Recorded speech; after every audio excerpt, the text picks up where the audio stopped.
परभणी मोंढा police station मध्ये जे police कर्मचारी आहेत आणि ज्यांच्या बडतर्फीच्या मी मागणी करत आहे, हे फार विशेष उल्लेखनीय आहे की भीमा कोरेगाव दंगलीच्या वेळेला असणारे एक पोलीस अधिकारी, नाव अजून माझ्याकडे पोहोचलेलं नाहीये, मी तेही नाव आपल्याला शेअर करेन.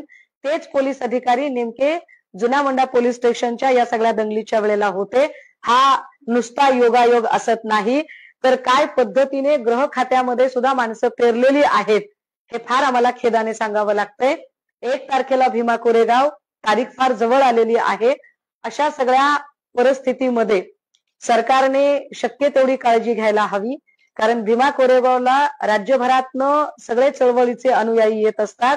या सगळ्या परभणीच्या घटनेचे पडसाद भीमा कोरेगाववर उमटू नयेत आणि लोकांना एका सुरक्षित आणि निर्भय वातावरणात अभिवादनाला पोचता यावं याचा सुद्धा विचार व्हायला हवा.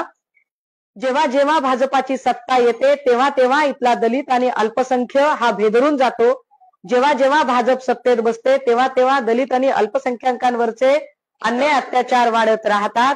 ज्या पद्धतीने नवनीत राणा किंवा नितेश राणे यांनी विजयानंतरचा उन्माद केला, हा विजयानंतरचा उन्माद इथल्या दलित आणि अल्पसंख्याकांच्या मनामध्ये भीती उत्पन्न करणारा आहे. काय बोलू शकतो आम्ही? तरीही अशाच लोकांची मंत्रिमंडळ